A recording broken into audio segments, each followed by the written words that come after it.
Were the passengers on the Titanic happy? Oh yeah, they were ecstatically happy. Why? Because they were on the greatest ship known to humanity. And it was brand new.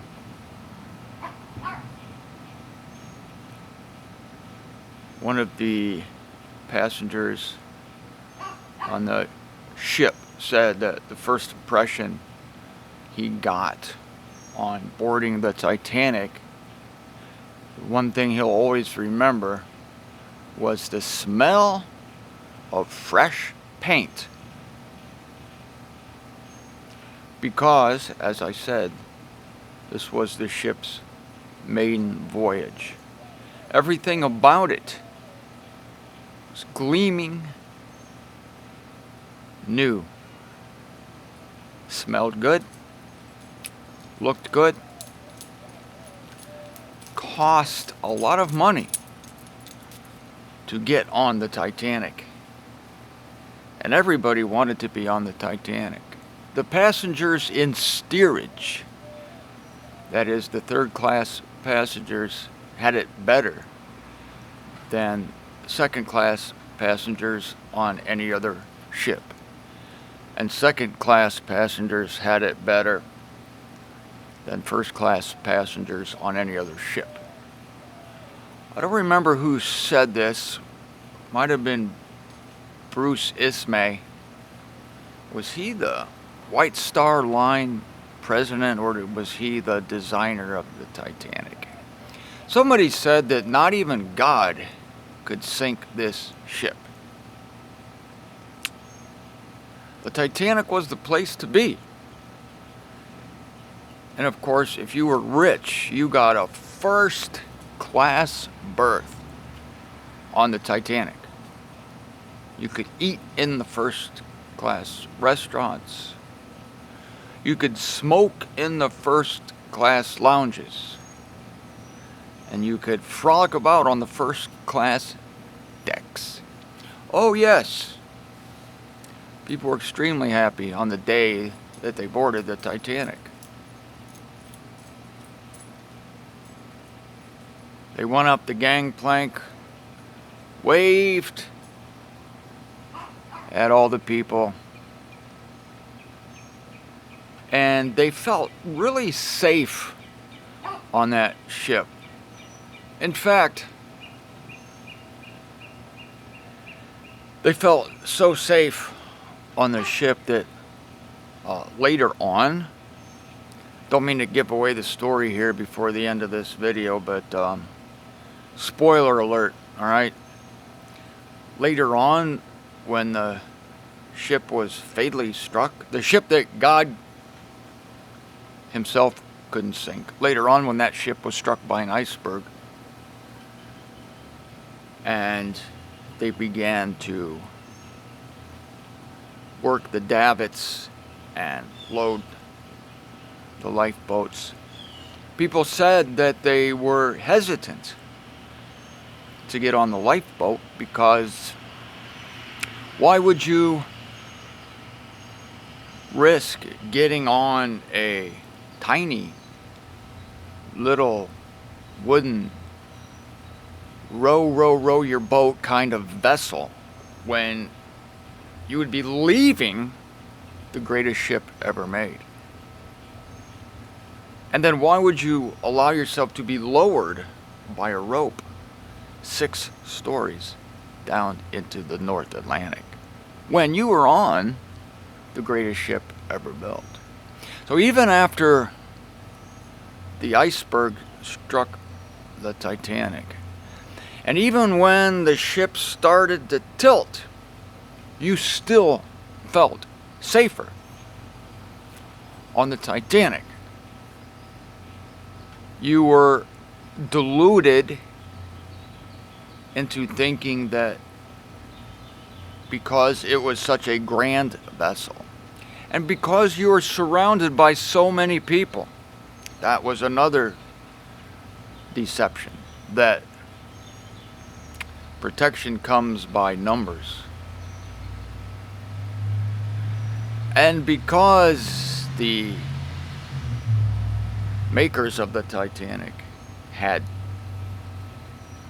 made everything to first-class perfection, you got a false sense of security on the Titanic.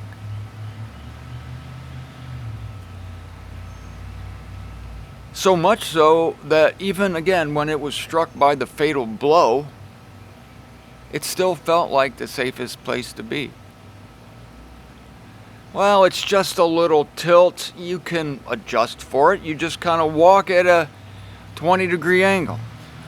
Up, now a 30-degree angle. Up, now a 40-degree angle. Up, now a 45-degree angle.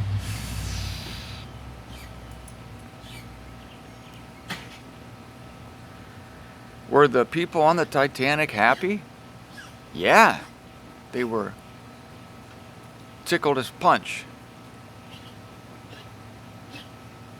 Well, here's a weird question I want to ask you about that. What if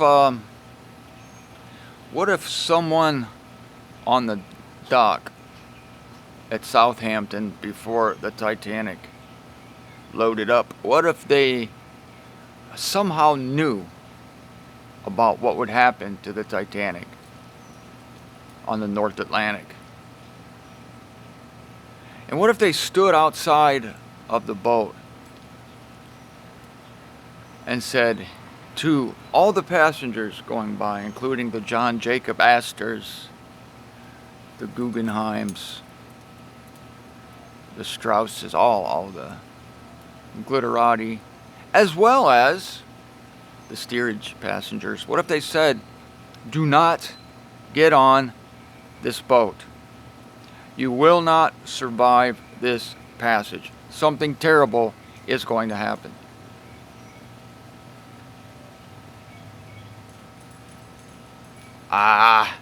Nobody would listen to you. Especially if you were dressed like a common person, if you had no certification.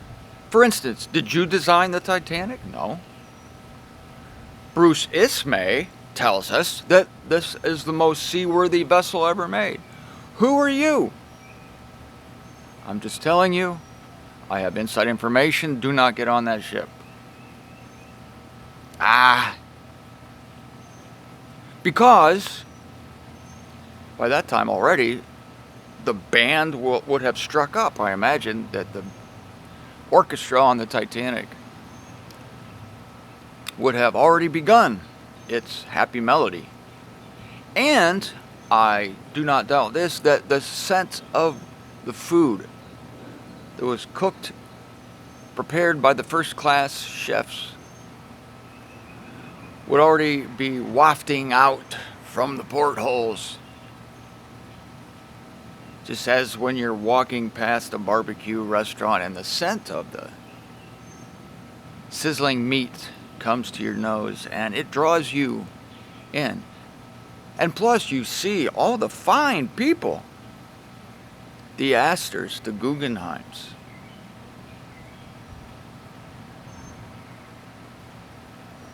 The Strausses getting on the ship. Well, they're getting on. You're telling me I shouldn't do it? You're telling me something terrible is going to happen? You must have not have heard that God himself can't sink this ship. And on they go to the Titanic.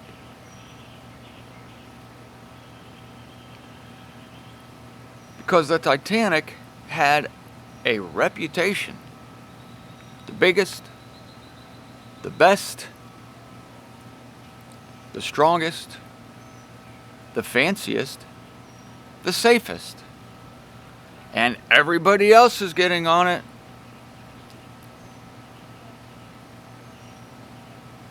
So on they go.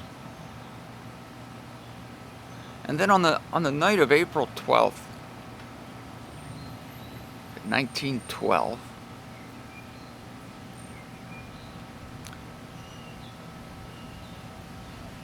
God sent an iceberg prepared for the Titanic. Because the Titanic was a parable of everything that humanity holds dear. Visible strength, visible reputation.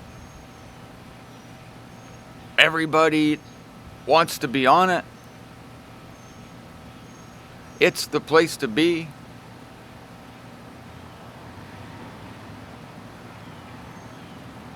God put that iceberg there to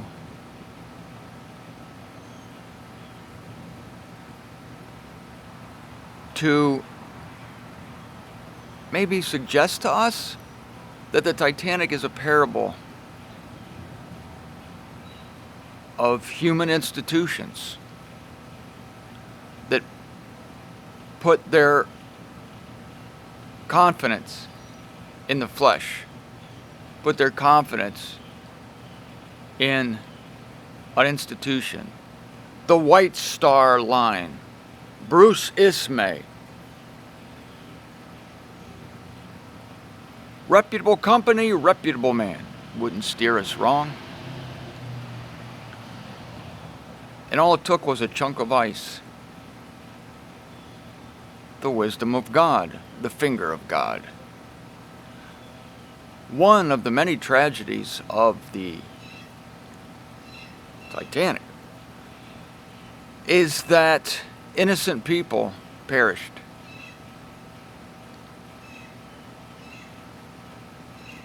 People who had done no particular evil in their life, but were merely lulled, attracted, seduced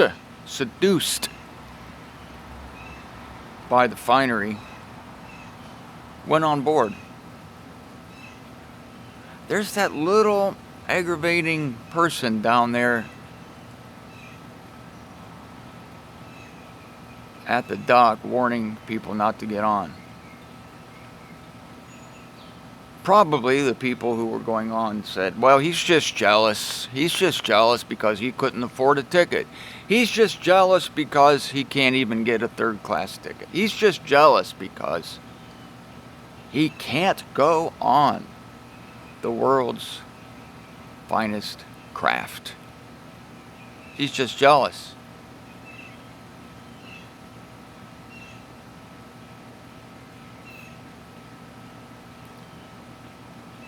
And the people were happy, they were dancing, they were eating, they were drinking up until the hour that the iceberg struck the ship. Or should I say, the ship struck the iceberg.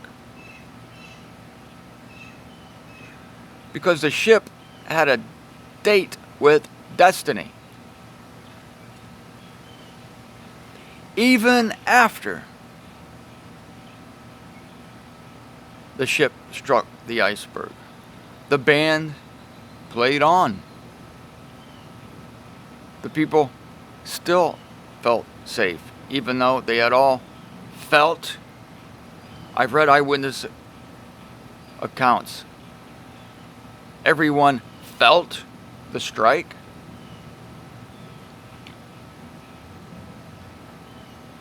After that, everyone felt disquieted. They felt something was wrong. They had this ominous sense that a terrible thing had just occurred.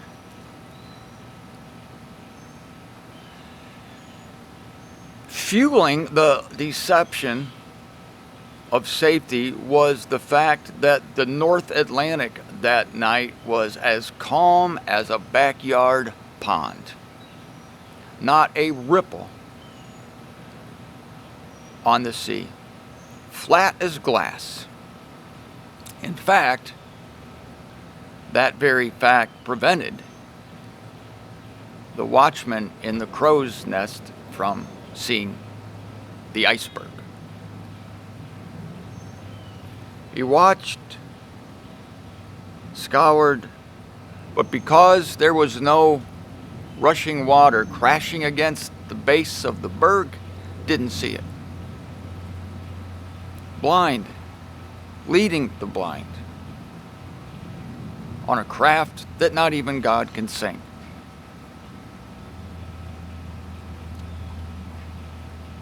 There are other institutions in this world that people are assured that God can't sing because God's very name is attached to it, to them. And Christ's name is attached to them.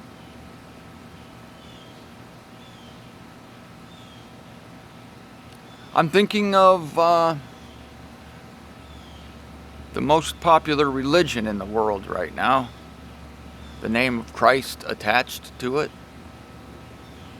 a so-called beacon of safety, a beacon of acceptance, a beacon of popularity, yet built by the arm of the flesh, propped up by the strength of the flesh.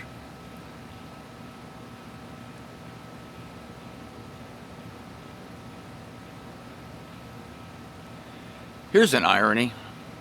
Just thought of this. There was a boat there that was destined for disaster and death.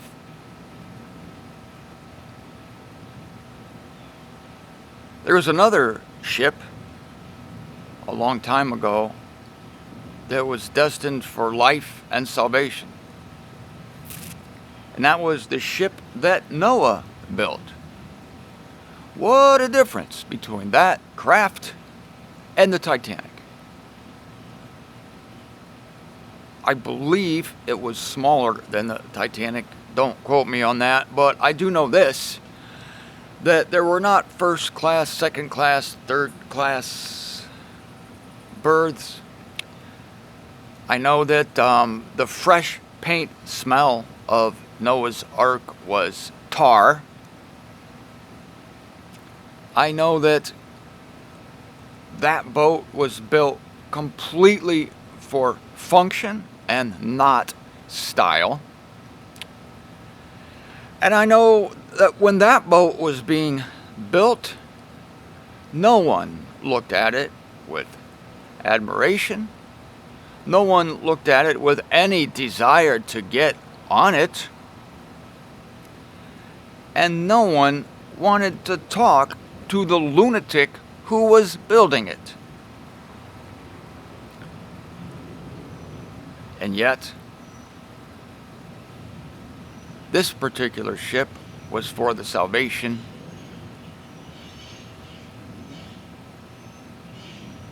of humanity. 8 members of humanity. To begin a new world in a new eon. Jesus Christ spoke of the Ark of Noah. He talked about the disposition of the population at that time. And it's eerily similar to the disposition of the people of the latter days, according to Jesus Christ, in that they were eating and drinking and marrying up until the day the flood took them all away. The North Atlantic, smooth as glass. The days of Noah, smooth as glass, not a cloud in the sky. And yet there is one lonely man heralding.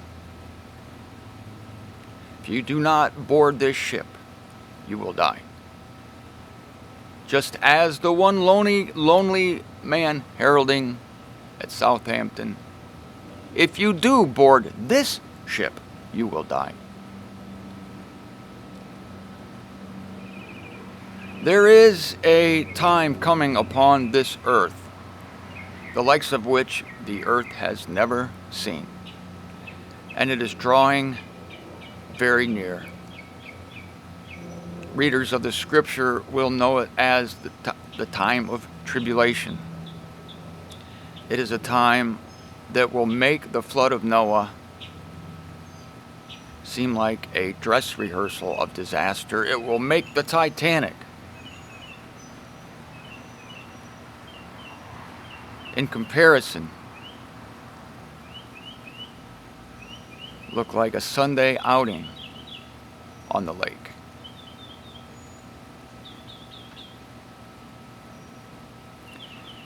It's a time when a third of the earth will be burned up, when a third of humanity will be killed, when the earth will be pounded with 90-pound hailstones, when locusts will swarm the earth for 5.5 months, when a third of the fresh water of the earth will be turned to blood, and when people will be begging for death yet not be able to receive that boon.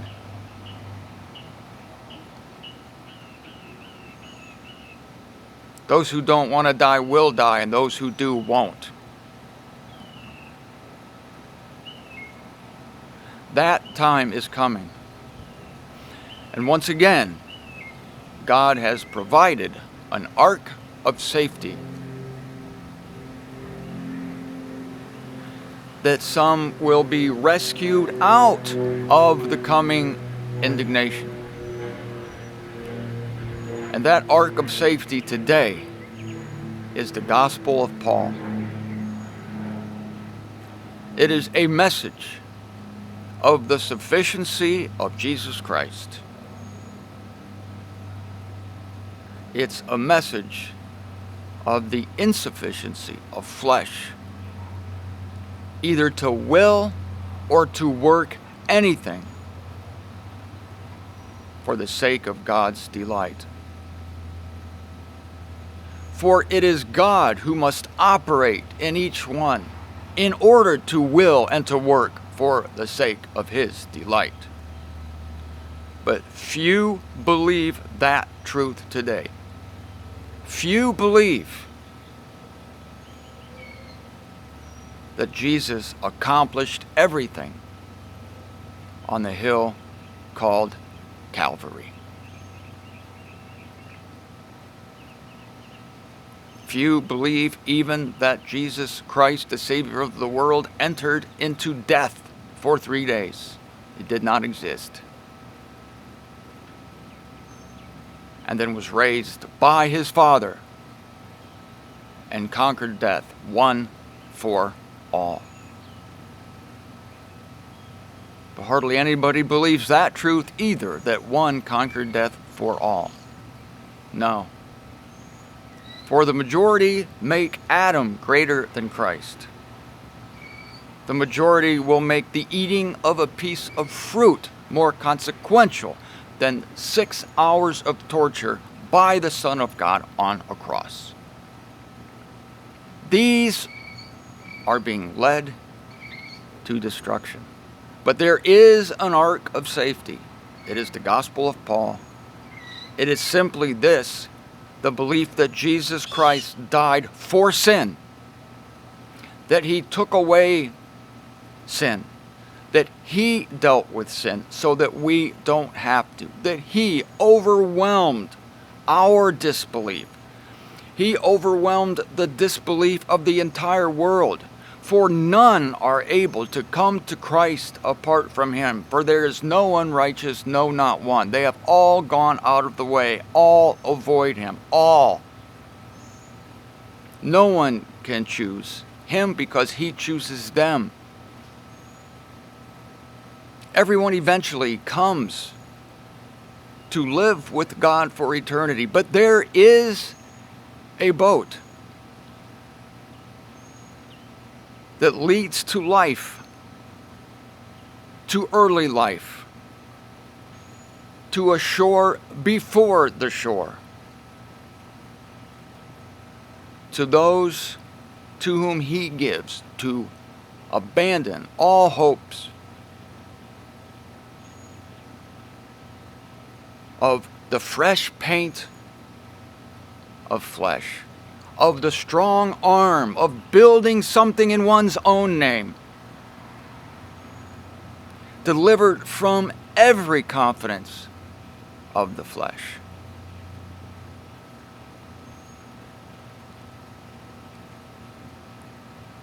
Yeah.